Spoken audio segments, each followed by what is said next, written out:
There's a question I have been asked more times than I can count. People would come to the door of the monastery, and they came in great numbers, more than you might imagine, lining the hallway and sometimes spilling out onto the sidewalk.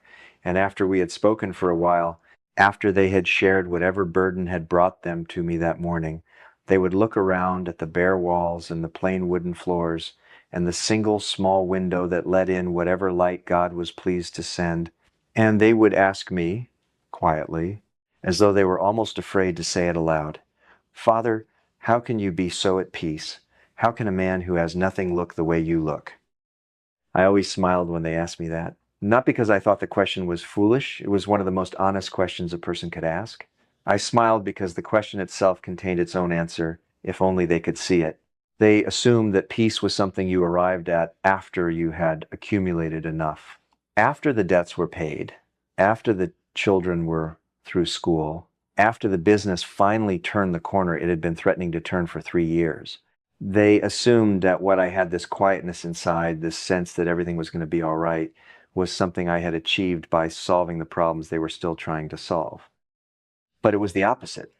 It was entirely the other way around. I want to tell you something today that I have carried in my heart since I was a young man, standing in a cold seminary in Milwaukee, struggling through textbooks written in a language I barely understood, wondering whether I had made the most catastrophic mistake of my life. I want to tell you what I learned in the years that followed, in the doorways and the hallways and the soup lines and the hospital rooms, about the relationship between what a man holds in his hands and what God is able to place in his life. Because I believe with everything that remains in me, that most people are approaching this question entirely backwards. And it is costing them not just money, not just security, but something far more precious than either of those things. Let me start with a morning I remember very clearly. It was during the Depression, when the city of Detroit was in a kind of suffering that is difficult to describe to someone who did not live through it. Men who had owned factories were sleeping under bridges.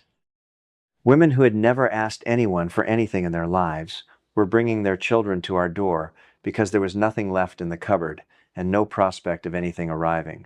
The soup kitchen we had started at St. Bonaventure was running on faith and donations and the extraordinary dedication of a handful of brothers who believed, as I did, that God does not begin a work and abandon it in the middle. On this particular morning, I came down to find Brother Cook standing in the kitchen doorway with a face that told me everything before he opened his mouth. We had run out. There was nothing left to serve. Outside, people were already forming the line that stretched around the block, people who had walked in the cold because they had been told there would be food here today, and we had nothing to give them. I remember the feeling in that moment. I would not describe it as despair.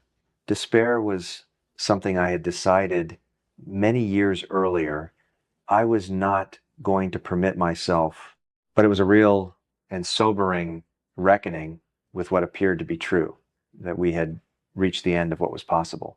I went to pray. I will not make this sound more dramatic than it was. I did not receive a vision or hear trumpets. I simply asked God, as I had asked him every morning of my life for decades, to provide what was needed, not what I imagined was needed, not what seemed logical, but what he, in his perfect knowledge of that morning and every morning, knew to be necessary. And then I went back to the kitchen, and I waited. Within an hour, a baker arrived at the door. He had a large basket of bread. Behind him was a delivery that had been arranged, it turned out, the day before, arrangements made before we even knew we had run out. God had been moving before I asked. That is the thing about providence that most people never quite grasp. It is not a response to desperation. It is a constant activity, running continuously beneath the surface of events, arranging things in advance of the need. What our asking does is not activate providence, it is already active. What our asking does is open us to receive what is already on its way. I want you to hold that in your mind for a moment, because it changes everything about the way we think about money and provision and the future. Most people relate to God the way they relate to a bank. You make a deposit of prayer or good behavior, and then at some future point, you are permitted to make a withdrawal in the form of answered need. God is understood as a ledger, and the relationship is transactional. The anxiety that most people feel about money comes directly from this misunderstanding. If God is a ledger, then you must constantly audit your standing. You must calculate whether you have done enough, prayed enough, been good enough, faithful enough. The anxiety never ends because the ledger never closes. But this is not the God I encountered in 50 years of ministry. The God I encountered, the God whose presence I felt in that monastery, in those hospital rooms, at the door where the desperate and the hopeful came to knock, was not keeping a ledger. He was already giving, already arranging, already moving through the circumstances of your life with a generosity that had nothing to do with whether you had earned it and everything to do with the fact that he had made you and loved you and had purposes for you that were larger than your current difficulty. Now, I want to be careful here because I know what some of you are thinking. You are thinking, Father, this is beautiful, but I have real bills and real anxieties, and telling me that God provides does not tell me how to pay my rent. And you are right to push back on that. I have sat with enough people in real financial distress families on the edge, men who had lost everything, women supporting children on nothing, to know that faith without practical wisdom is incomplete.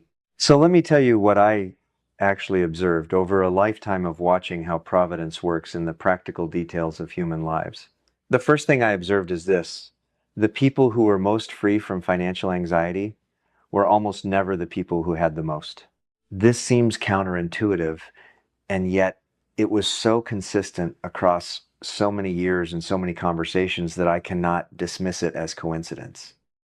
The people at my door who seemed most crushed by financial worry were often people of considerable means. And the people who seemed most free, genuinely free, not performing freedom, but actually inhabiting a kind of interior space that money could not crowd out, were often people who had very little by the world's accounting. The difference was not the amount. The difference was the grip, attachment, the feeling that this thing in my hands defines who I am and determines whether I am safe, is a prison that I watched people build around themselves with extraordinary diligence. A man spends 20 years accumulating a business, a portfolio, a reputation, and in the process, he transfers his identity so completely into those things that when any one of them is threatened, he experiences it as a threat to his very existence. He cannot sleep. He cannot be present to his family. He cannot hear God because the noise of his own anxiety is so loud that nothing else gets through. And the terrible irony is that this grip, this white-knuckled refusal to let go, is the very thing that prevents providence from moving freely in his life. I am going to say something now that I want you to hear very carefully. I have chosen my words for a long time, and I want you to receive them in the spirit in which they are offered. The open hand receives more than the closed fist. This is not a metaphor. This is a description of how spiritual reality actually operates in the material world. When a person holds their money and their security and their plans with an open hand, meaning they use and steward these things with full intention and full effort, but without clinging to them as though their life depended on them, something changes in the flow of provision through their life. Things arrive that they did not arrange. Doors open that no human being opened for them. Connections are made, opportunities appear, resources surface from directions that were not on the map they drew. I watched this happen hundreds of times. I want to be honest about that. I watched it. I am not speaking theoretically. I am speaking from a half century of observation at one of the busiest doors in the city of Detroit. But there is something I need to add to this, because the open hand alone is not sufficient. The open hand must be accompanied by what I came to believe was the single most powerful spiritual practice available to a human being, and it is so simple that most people underestimate it almost immediately. It is gratitude.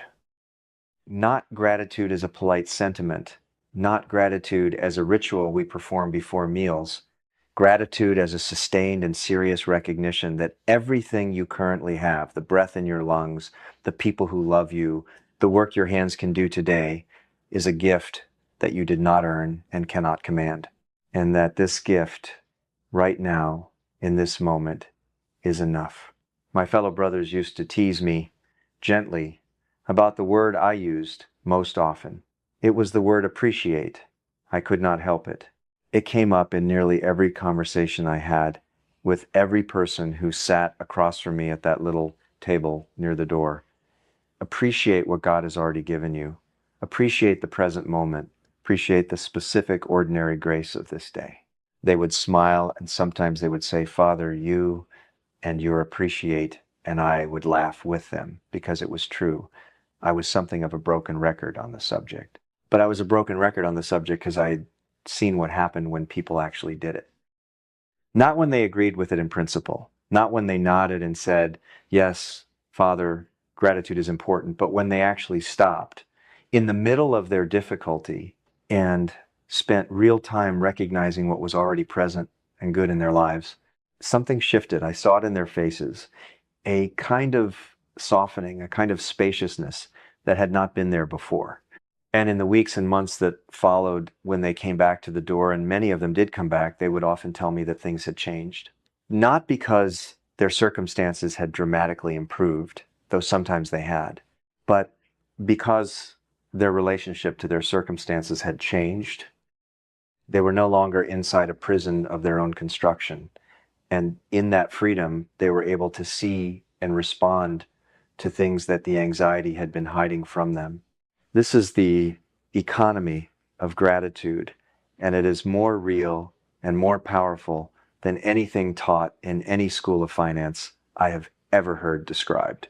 Let me tell you about my own story, because I think it is relevant here. And because I have never been comfortable asking people to trust a principle I have not lived myself.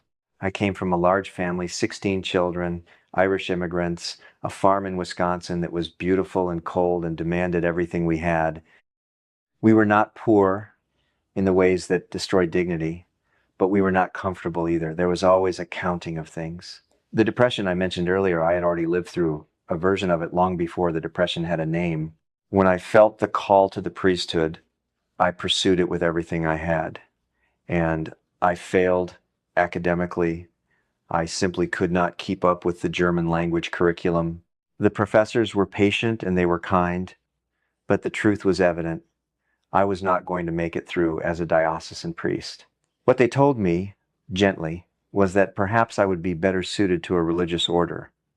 I heard this as a kind of defeat. I am being honest with you, I heard it as God telling me I was not enough, not smart enough, not equipped enough for the thing I had been called to. I went and prayed before a statue of the Blessed Mother, which was something I had always done when I did not know what to do next. And I heard something, not a voice I could record, but a direction I could not ignore. Go to Detroit, join the Capuchins. And so I did. I arrived at the order at 33 years old, which is not a young man by the standards of religious formation. I was ordained eventually as what was called a simplex priest, which meant that I was not permitted to preach formal homilies or hear confessions. The skills that most priests considered the center of their ministry were closed to me by rule. And so I became a doorkeeper for over 20 years at St. Bonaventure. My primary assignment was to answer the door. That was the work. To open a door when someone knocked and to receive whoever was on the other side. To most of the world, this is the definition of a marginal existence. The man who answers the door is, by definition, not the man who matters. He is invisible. He is functional. He is interchangeable. Except that something happened at that door that I cannot fully explain and do not wish to explain away. People began to come. Not to the monastery in general, not to the superior or the confessor or the administrator, to the door, to me. And the numbers grew until in the years of the Depression and beyond, there were 150, 200 people a day passing through that door, sitting in the parlor, waiting to speak with the man who had been told he could not preach.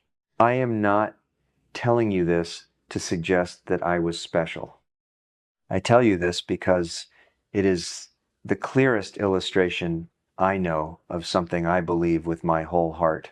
When a person surrenders their attachment to what their life is supposed to look like and gives themselves entirely to what God has placed in front of them, even when what God has placed in front of them looks like a closed door and a humble station and a role that the world would not choose. Something opens, not just in their circumstances, in them and through them, in ways they cannot predict or control.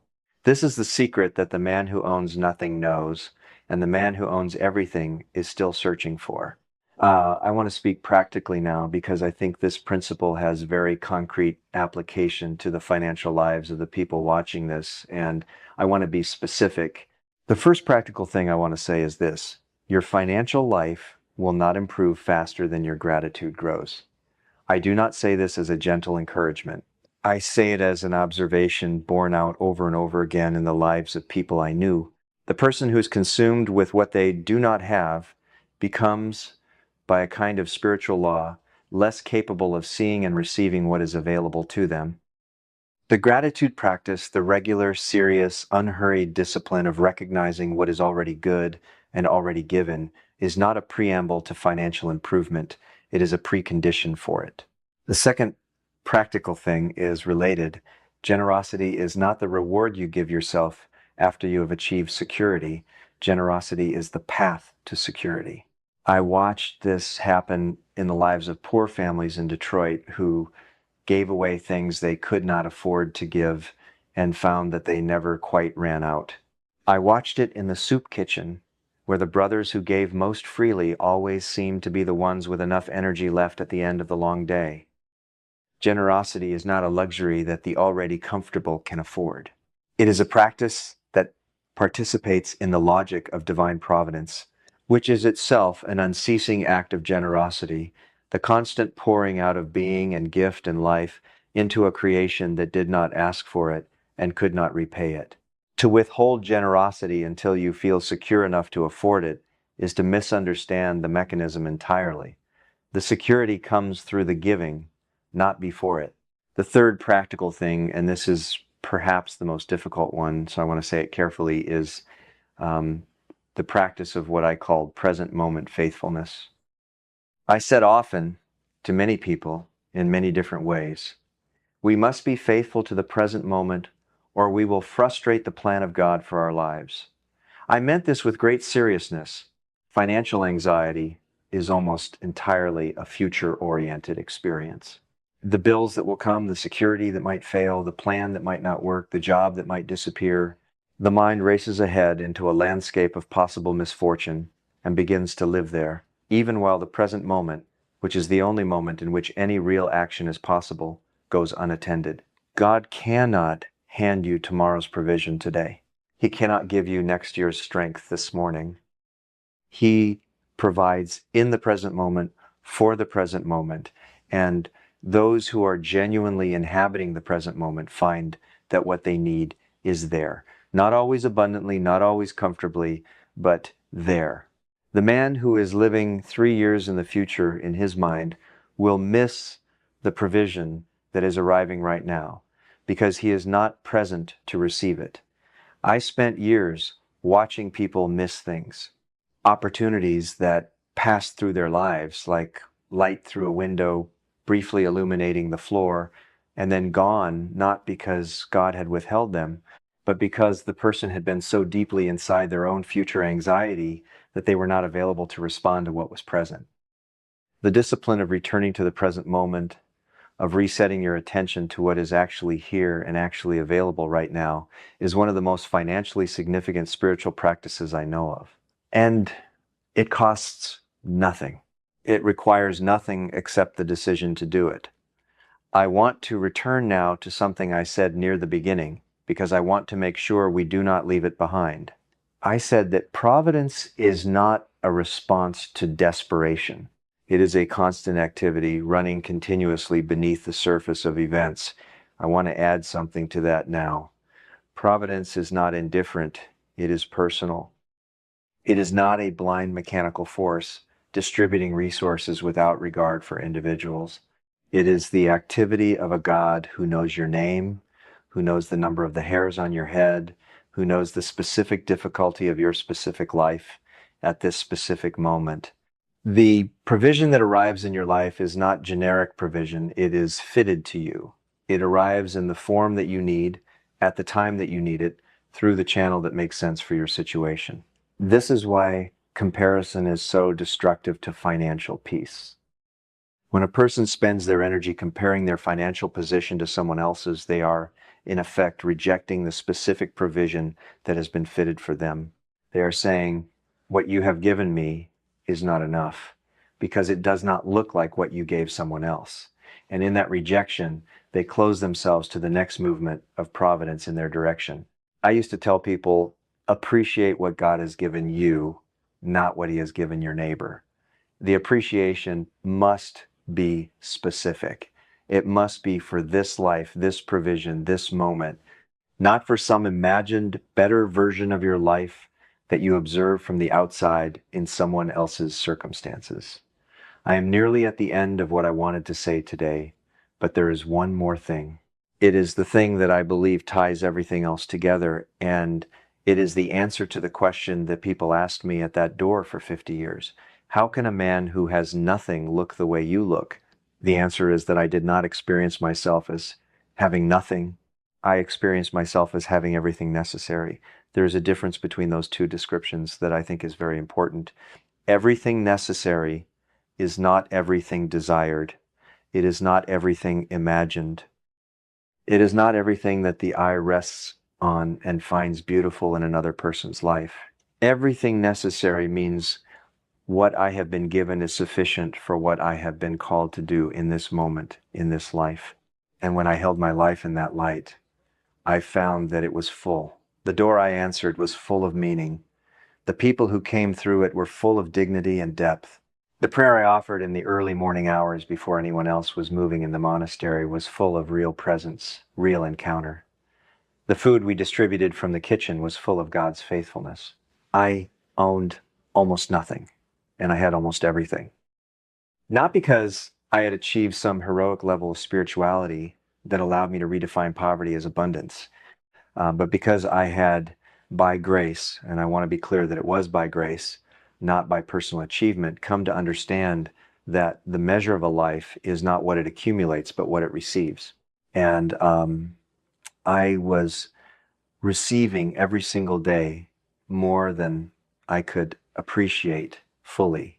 The appreciate was always behind the giving. God's generosity always exceeded my capacity to recognize it. That is the secret. It is not a secret about money. It is a secret about the structure of reality. The man who owns nothing and has learned to receive what is given, to appreciate what is present, to give freely from what passes through his hands, and to trust completely the one who is the source of all of it, that man is free in a way that no amount of accumulated wealth can replicate. And that freedom, that interior spaciousness, that quietness, that peace that I hope you could see in my face when you looked at me across that little table near the door that is the thing that everyone actually wants. That is what they were really asking for when they came to the door. Not just the healing, not just the prayer, not just the practical counsel. They wanted to see that it was possible, that a human being could live in this world with its real uncertainties and its real losses and its real demands and still be fundamentally at peace. I want you to know that it is possible. I want you to know that this is not a life reserved for priests or monks or people with unusual gifts or unusual calling. The logic of providence, the discipline of gratitude, the practice of the open hand, the faithfulness to the present moment, these are available to every human being who draws breath. They are available to you right now, in whatever circumstances you are currently inhabiting. You do not need to wait until things improve. You do not need to achieve a certain level of security before you begin to practice the principles that produce security. You begin where you are, with what you have, with the decision to appreciate genuinely, seriously, and specifically what God has already placed in your hands. And then you open those hands and you wait and you watch what God is able to do with a person who has stopped trying to control what they were never designed to carry. I have seen it happen. I have seen it happen hundreds of times at a door in Detroit, in a city that was broken and beautiful and full of people who were looking for what you are looking for right now. And I can tell you from those years and those faces and those stories, the man who owns nothing and who knows who actually owns everything lacks nothing that matters. Appreciate this day. Appreciate the grace that brought you here to this moment, to this conversation, and go forward knowing that the God who has provided until now has not changed his nature and has not lost sight of you and is already moving right now before you have finished asking in the direction of your need. Thank you for spending this time with me. If what I have said today has moved something in you, I would be glad to know it. Leave your thoughts below and share this with someone in your life who needs to hear that the open hand receives more than the closed fist. And if you want to continue walking this road together, I invite you to subscribe to this channel. God bless you and God keep you well.